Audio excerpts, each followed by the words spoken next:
Rupture avec les bancs de l'école, voilà que les élèves candidats aux épreuves du BEM et du baccalauréat reprennent le chemin de leurs établissements. Une reprise qui s'annonce sous haute protection sanitaire, exemple à Oran et à Constantine.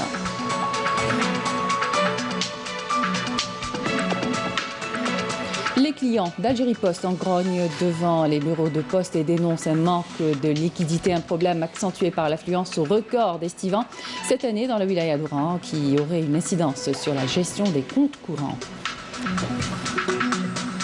Rien ne se perd, tout se récupère et se transforme chez Abès qui donne une nouvelle vie à des objets qui étaient destinés au départ pour la déchetterie, comme des bouteilles à gaz réfrigérants transformées en barbecue. Un reportage à suivre à la fin de cette édition.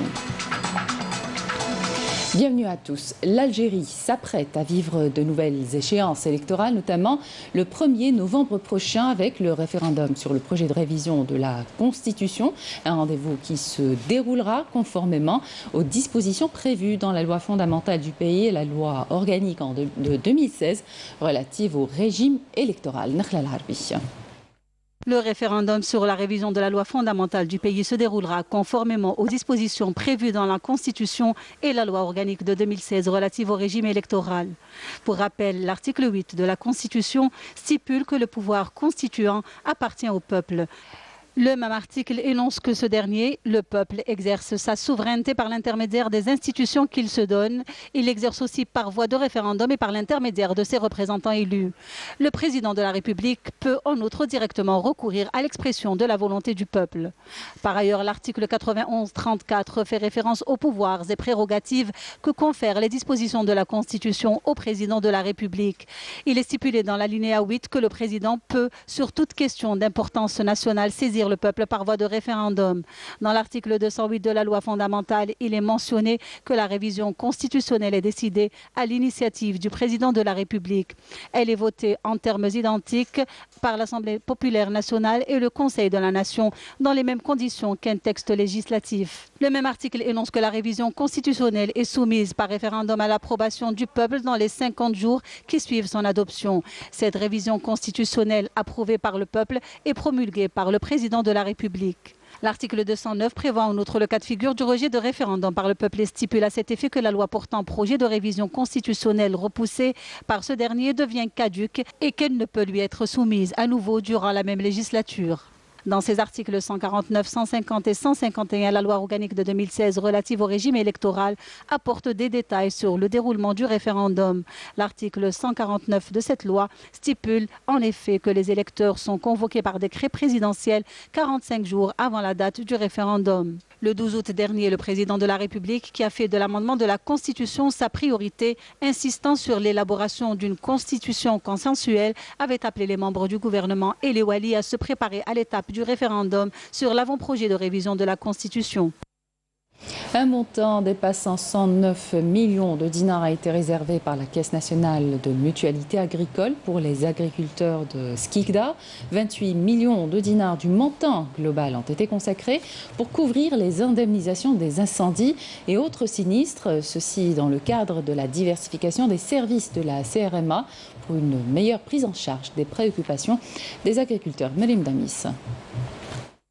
Durant cette période de grande chaleur, les feux de forêt ont ravagé une superficie de 4 679 hectares au niveau national. 16 wilayas ont enregistré une perte de végétation, notamment d'arbres fruitiers et de céréales, estimée à 50% à l'est du pays. En revanche, les pertes sont évaluées à 25% dans les wilayas du centre, de l'ouest et du sud. Des centaines d'agriculteurs ont vu leurs récoltes et leurs vergers partir en fumée, subissant ainsi de lourdes pertes. Ici à Skikda, la Caisse nationale de mutualité agricole leur est venue en secours en les indemnisant rapidement. Concernant le coût des indemnisations versées aux agriculteurs, il a dépassé les 109 millions de dinars, dont 28 millions de dinars comme dédommagement pour les feux qui ont ravagé les récoltes.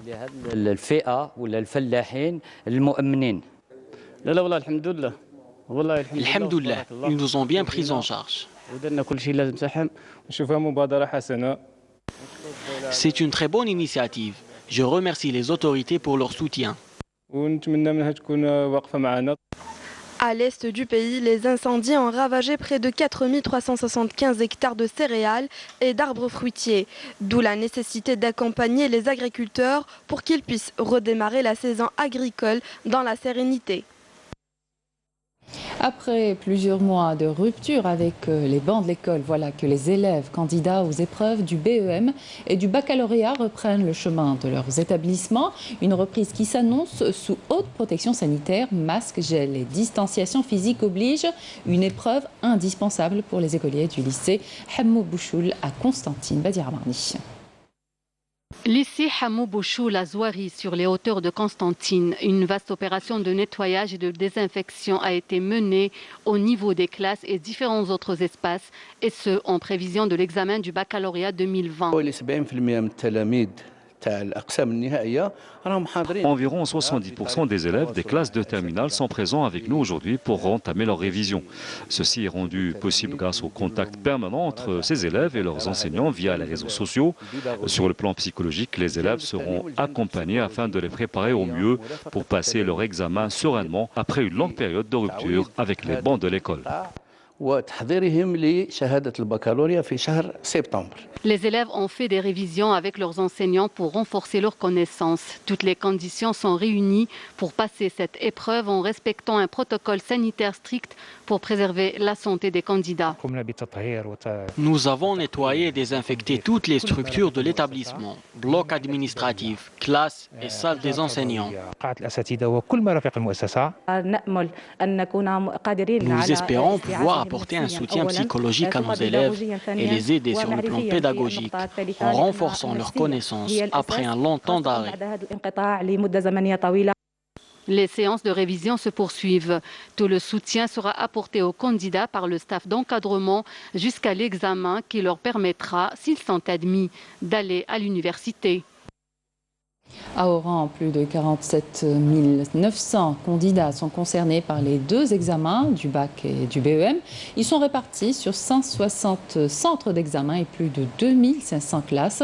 Pour cette période de révision, les classes de cours ont été désinfectées et les tables distancées. Les enseignants sont présents. Le rôle est bien sûr d'accompagner les élèves dans cette phase de révision, mais aussi les aider sur le plan psychologique. Saïd Flak.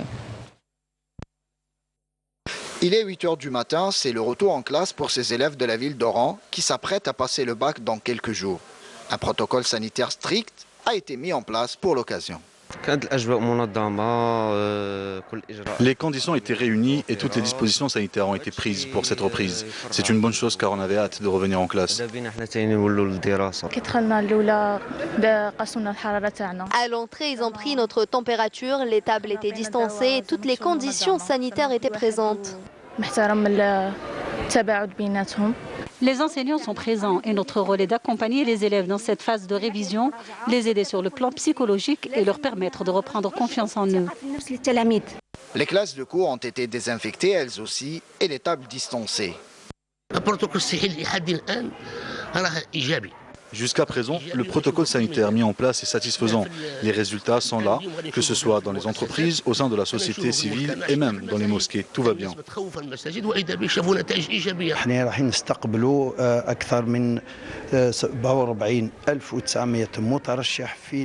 Nous allons accueillir plus de 47 900 candidats pour les deux examens du bac et du BEM. Ils seront répartis sur 160 centres d'examen et plus de 2500 classes. Nous avons pris toutes les mesures nécessaires pour l'application stricte du protocole sanitaire. Des efforts déployés par tout un chacun afin de faire réussir ces deux examens du bac et du BEM prévus respectivement les 7 et 13 septembre prochains. La situation épidémiologique en Algérie et cette tendance baissière qui se maintient. 370 nouveaux cas confirmés de coronavirus, 218 guérisons et 10 décès ont été enregistrés par les autorités sanitaires. Je vous propose d'écouter à ce propos le porte-parole du comité scientifique de suivi de l'évolution de la pandémie, le docteur Jamal Fourard. Aujourd'hui, le mardi 25 août 2020, nous allons vous donner, comme d'habitude, un point sur la situation épidémiologique de la Covid-19 en Algérie depuis le début de la pandémie à ce jour. Pour ce qui est des principaux indicateurs enregistrés au cours des 24 dernières heures, nous avons 370 nouveaux cas, 286 nouvelles hospitalisations, 218 patients guéris, 31 patients en soins intensifs et 10 décès. Avec la notification de 370 nouveaux cas, l'incidence est de moins de 1 cas pour 100 000 habitants, sachant que 23 wilayas n'ont pas notifié de cas, 12 wilayas ont notifié entre 1 et 9 cas et 13 wilayas ont notifié 10 cas et plus. Pour ce qui est des décès, nous avons enregistré au cours des 24 dernières heures 10 nouveaux décès, rahimahumullah. Pour ce qui est des patients qui ont été hospitalisés durant les 24 dernières heures, leur nombre est de 286 patients. Pour ce qui est des patients qui ont été guéris et qui ont été traités selon le protocole thérapeutique, leur nombre est à ce jour de 29 587 patients guéris, dont 218 sont guéris au cours des 24 dernières heures. Pour ce qui est des soins intensifs, nous avons actuellement au niveau de nos hôpitaux 31 patients hospitalisés en soins intensifs. Comme d'habitude, nous demandons à notre population de rester vigilante, de faire attention à leur santé, de respecter totalement les mesures d'hygiène et de prévention, notamment l'hygiène des mains, la distanciation sociale et le port de masque obligatoire en tout lieu et en toutes circonstances. À Ouargla, la mosquée El Houda, comme son nom l'indique, accomplit son rôle et guide les fidèles sur la voie du bon sens pour les prémunir contre la Covid-19 et ce en imposant dès l'entrée un protocole sanitaire rigoureux. C'est Ahmed Bouraïb.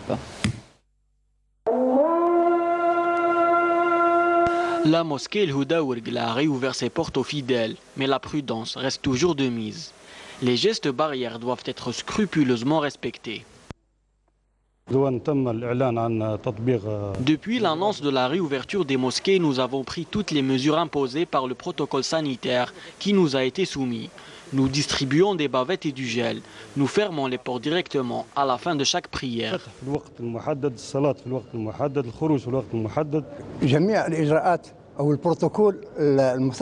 Le protocole sanitaire est respecté à 100% ici.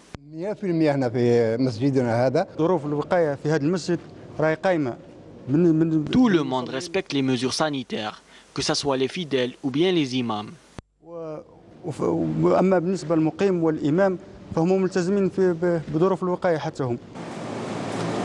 Les fidèles, eux aussi, coopèrent parfaitement et facilitent beaucoup la tâche aux organisateurs.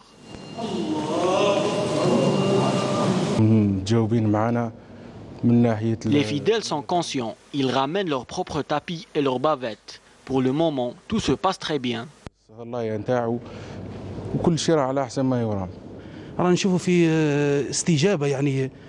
Beaucoup de personnes nous proposent leur aide pour désinfecter la mosquée, respectant parfaitement les consignes.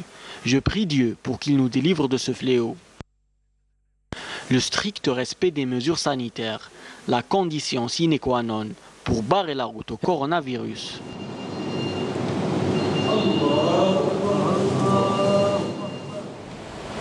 Les 140 bureaux de poste de la wilaya d'Oran sont pris d'assaut depuis plusieurs semaines par des salariés ou des retraités mécontents. Si certains ont eu la chance de pouvoir retirer leur argent, d'autres, en revanche, rentrent chez eux bredouilles après plusieurs heures d'attente devant les bureaux de poste. Karim Haïfa. C'est la foule devant ce bureau de poste d'Oran, de longues files d'attente ainsi que des regroupements de personnes pour retirer leur pension de retraite ou leur salaire au mépris de toutes les précautions et mesures de prévention contre le Covid. Une pression sur les bureaux de poste qui serait la résultante du manque de liquidité dans ces bureaux. Je suis allé de poste en poste depuis les premières heures de la journée, je reviens toujours bredouille. Moi, je voulais déposer de l'argent dans mon compte. Je fais la queue depuis tout à l'heure. Sans distanciation physique, c'est vraiment dangereux. On va rentrer chez nous avec la peur au ventre. Ils ne voient pas qu'à l'intérieur de l'agence, il y a d'autres clients qui font également la queue en attendant de percevoir leur argent. Là, il est midi, on est déjà à 807 retraits sur compte. Il reste maintenant la deuxième partie de la journée où on s'attend à 800 ou 900 retraits supplémentaires, ce qui nous fait pour toute la journée entre 1600 et 1800 clients à traiter. 800 c'est même 1600 et quelques ou 1800. مؤسسة بريد الجزائر على مستوى الولايات الأربعة ما هي إلا وسيط ما بين الزبون وما بين الإدارات. Algérie Post n'est qu'un intermédiaire entre des salariés et des entreprises qui injectent une fois par mois les salaires de leurs fonctionnaires dans les comptes courants de la Poste. Ce serait bien si les distributeurs de billets au niveau des banques soient alimentés en liquidité pour permettre aux millions de clients d'Algérie Post, détenteurs de cartes de paiement, de retirer leur argent au niveau des distributeurs de billets des banques de leur quartier. Le manque de liquidité ne serait pas la seule raison de ce couac au niveau du réseau postal. L'affluence record d'estivants cette année dans la wilaya d'Oran aurait également une incidence sur la gestion des comptes courants d'Algérie Post. L'Oranie est une région touristique très prisée par les Algériens, qu'ils viennent des quatre coins du pays ou même de l'étranger. C'est pour cela qu'il y a toute cette pression sur les bureaux de poste. Et on n'a pas le droit de leur dire qu'il n'y a pas de liquidité. Car chaque mois, il y a des sommes astronomiques qui sont injectées par les entreprises et les institutions étatiques dans les caisses des 140 bureaux d'Algérie Post de la wilaya d'Oran. La situation actuelle ne se pose donc pas seulement en termes de disponibilité de liquidité, mais elle est la résultante également d'une conjoncture tout à fait particulière liée à l'impact de la situation sanitaire qui a provoqué un ralentissement de l'économie. Les clients d'Algérie Post n'auront d'autre choix que de prendre leur mal en patience. Une situation qui pourrait être allégée par ce nouveau service de paiement via mobile appelé Berit Pay, lancé par Algérie Post, un produit censé faciliter le paiement justement des achats des citoyens. Selon les responsables du secteur, ce service constitue un bond technologique de qualité en matière de e-payment en Algérie. Sarah Derbel. Sécurisé et surtout pratique, Berit Pay, un nouveau service de paiement électronique lancé depuis quelques jours pour faciliter le paiement des achats des Algériens. Bonne nouvelle pour les utilisateurs des smartphones. تخلص كاش ولا عندنا لابليكاسيون؟ بالابليكاسيون ما عنديش ما نمشيش معايا دراهم. تفضل بيان سور. الابليكاسيون هذه ساعدتني بزاف امور، من داك ننسى دراهم في الدار، نكون انا في التليفون نخلص في التليفون. من داك ما عم باليش نكون مزروب ولا خارج من الدار مزروب كدايا نخلص ابليكاسيون. بور لو مومون الحمد لله كاين اقبال على الابليكاسيون بريد موب، هي مليحه خطوه للمستقبل. المهم الناس متعاملين ان شاء الله نتمنوا التجار كاع يتعاملوا بهذه الابليكاسيون. Il suffit seulement d'avoir un compte CCP, une carte Dahabia et un smartphone pour effectuer l'opération. Quant aux commerçants, la principale condition pour offrir ces services à leur clientèle est le dépôt d'un dossier au niveau d'Algérie Post. Donc ce nouveau service est un service vraiment révolutionnaire. Il est hautement sécurisé et basé sur le scan d'un QR code au niveau de n'importe quel commerçant. Ce service présente une multitude d'avantages. Ces avantages sont aussi bien pour le commerçant que pour le client. Donc pour le client déjà, c'est un service qui est basé sur une application mobile. Donc on peut tous oublier notre portefeuille, notre carte de paiement, mais on n'oublie jamais et rarement notre téléphone portable. De même pour le commerçant. Donc l'adhésion est très simple, qui n'est pas coûteuse du tout, parce que c'est Algérie Post qui vous donne carrément votre QR code. Il faut dire que depuis le début de cette pandémie, les Algériens ont adopté de nouvelles habitudes d'achat en ligne et cette nouvelle application leur sera très pratique. Cette pandémie a son côté négatif. Des gens ont perdu beaucoup de personnes très chères, mais il y a eu un côté positif, c'est que les gens ont été quelque part obligés d'utiliser les services électroniques, de faire des paiements en ligne, de factures, de faire des recharges à distance, et ça leur a permis justement de tester ce nouveau mode de paiement et d'avoir confiance en ce nouveau mode de paiement. Donc ils ont testé et je pense que les statistiques sont là. Nous, on les voit, c'est des augmentations de plus de 300% en termes de paiement électronique et c'est très prometteur et j'espère que les gens vont quand même essayer. Une méthode facile et rapide, c'est le e-payment, une nouvelle façon de faire ses achats en toute sécurité. Algérie Post continue de répondre aux besoins de ses clients en leur offrant une multitude de services et de fonctionnalités accessibles via Internet. Dans ce journal, le portrait d'une jeune femme entrepreneur de Tebessa, diplômée universitaire. Elle a bénéficié d'un microcrédit dans le cadre du dispositif Angem, ce qui lui a permis de créer une micro-entreprise spécialisée dans la production de produits cosmétiques naturels. Amel Bouarda. Doha Houem est l'exemple même de la femme entrepreneur ambitieuse. Après avoir décroché son diplôme universitaire, elle a créé sa propre micro-entreprise spécialisée dans la production de cosmétiques et de savons naturels à Tebessa.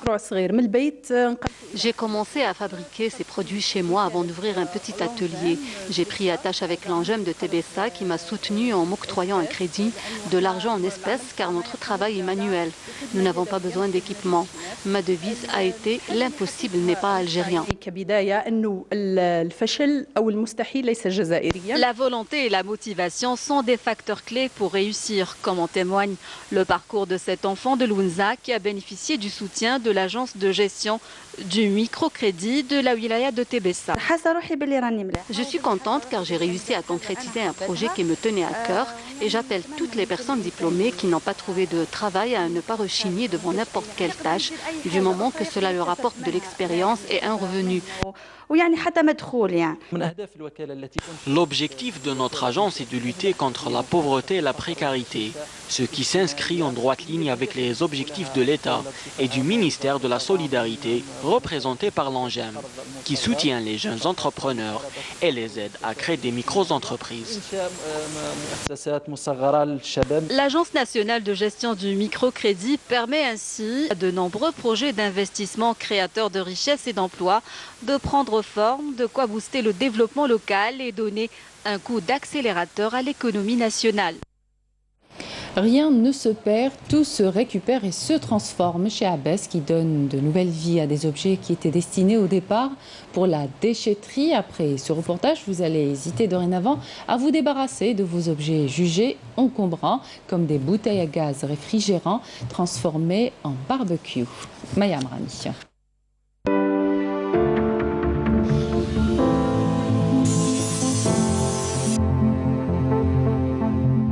Dans son espace jardin, Abès, designer autodidacte, improvise et crée selon son imagination, agréablement entouré de plantes et de fleurs qui lui apportent une meilleure inspiration et une bouffée de fraîcheur. C'est un barbecue qui est fait sur commande avec de bois de récupération, toujours. Voilà, avec des bouteilles à gaz réfrigérant qui sont récupérées chez un frigoriste. Celle-là, c'est une poubelle qui est faite de bois de palettes, récupération. Les palettes transformées puis traitées apportent une note naturelle et scandinave dans cet intérieur entièrement conçu par l'artisan. Voilà, c'est un comptoir que j'ai fait de bois récupéré, d'emballage des machines, celui-là qui vient d'Europe. C'est bien traité et bien dur. On appelle ça un bardage de bois. Le bardage en bois, c'est fait généralement en bois de palette. Nous, on l'a fait avec des bois d'emballage des machines. Ce lustre, il est récupéré d'une planche en chêne naturel. C'est un chêne naturel. Abès est un membre d'un groupe d'artisans ayant jugé nécessaire de mettre en place un réseau d'échanges permettant de développer les contacts entre les différents acteurs de la filière. Oui, je suis un membre de groupe La Recyclerie des Aides, où il y a beaucoup de bricoleurs comme moi, des recycleurs, qui ont fait l'échange des idées, on fait l'échange des objets. À l'époque de la crise économique, j'étais avec mon père à l'aide sur le chantier. C'est là où il a découvert la patience chez moi.